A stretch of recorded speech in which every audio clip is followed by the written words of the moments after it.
Hey, Juventini, welcome back to the All Juve cast. It's July 22nd. We got a lot of news to cover today. We're going to talk about the early signs of what Allegri's team's going to look like. We're going to talk about Dybala needing a few days rest. We're going to talk about the Demiral situation and a couple possible transfer scenarios that are kind of lingering in the background. All that on Juve today.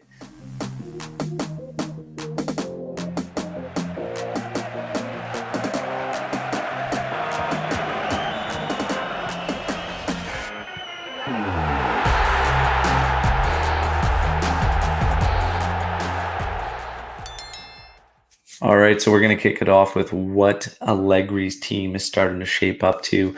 Of course, this information coming from a very highly reliable Romeo Agresti, saying that the early signs show he will want to go with a 4-3-3, and the starting attack could be Morata, Ronaldo, Chiesa. We've heard a lot about the 4-2-3-1.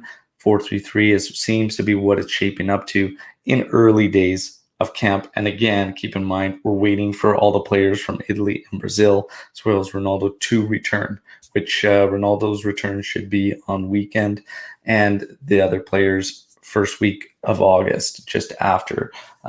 So there you go. We'll see what happens, what shapes up. What are your preferred formations for this particular Juve squad? As it's reported that we are at about 80 to 90% right now of what this Juve squad is going to look like. Locatelli being the main incoming player, and maybe something else outside of that. But this is pretty much the squad, minus a few deals that could be outgoing as well, which we're going to get into on this episode. So yeah, how do you feel about that? How would you line us up right now if this was the squad going in, and you can add Locatelli, because I think that's just a matter of time, as it's reported. Talks, as far as Locatelli go, have been progressing by the day. So they're intensifying, and obviously Juve is starting to ramp things up in order to close this as soon as possible. So the talks are ongoing. They're not very far off.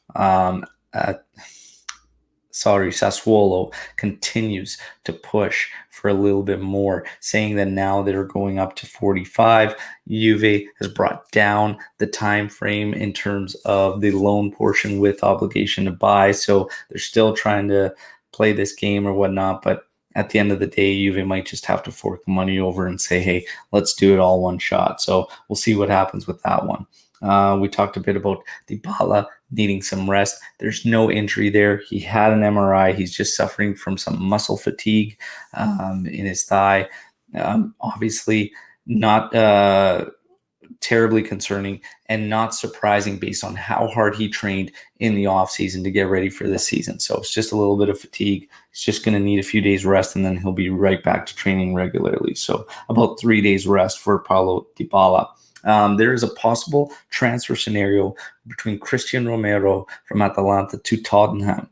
Now, why does this involve Juventus? Because apparently this move could open the door for Demiral then moving to Atalanta, as it seems that Demiral is continuing to ask for a bigger role, and he wants certain guarantees from Allegri and Juventus in terms of playing time. Basically, he wants to play a lot. And honestly, I think he should be playing a lot. Whether he's that guy at Juventus, I still kind of have him somewhere around that fourth spot on the depth chart for Juve.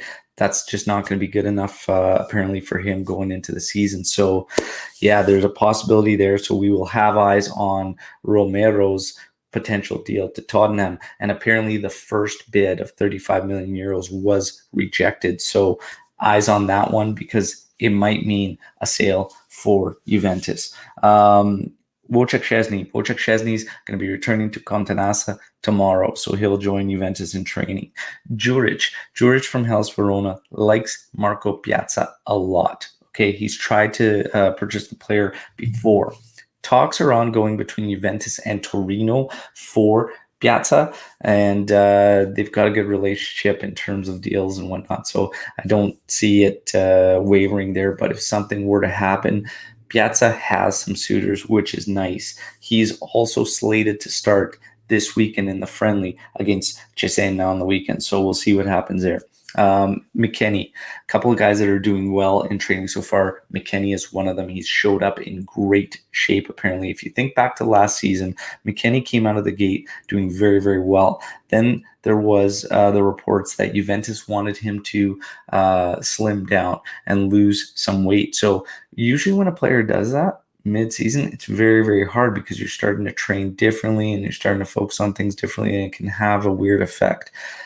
McKennie also had a nagging hip injury last season. I think these two reasons were why we saw a dip in his play. I think he's a good midfielder.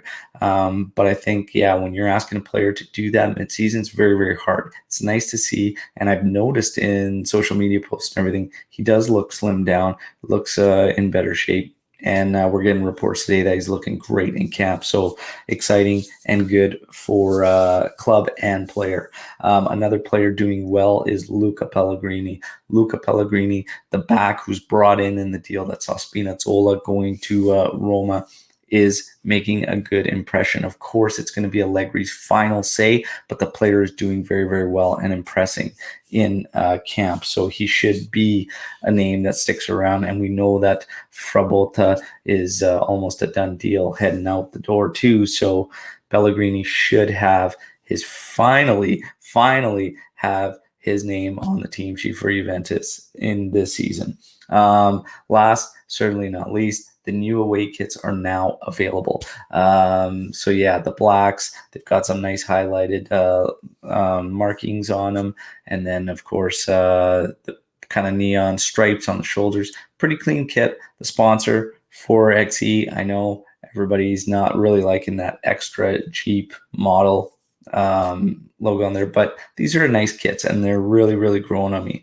I really, really like them. Can't wait to pick mine up, but I might wait because I just want to guarantee what number I'm putting on the back for Locatelli.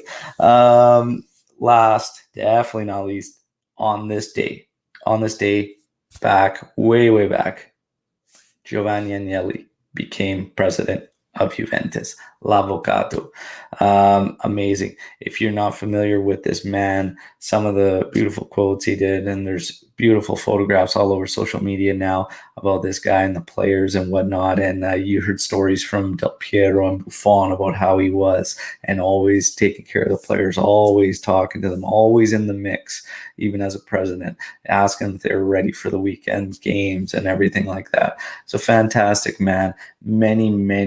Many amazing quotes, and just fascinating. And there's a beautiful documentary out there, but if you're not familiar with him, familiarize yourself with this man. A massive part of Juventus history. That's it for the news. Hope you guys enjoyed it. Drop your thoughts and comments on all the discussion points today, as there was a lot of news to cover today. And make sure you hit the like button and subscribe to the channel. Forza Juve, fino alla fine.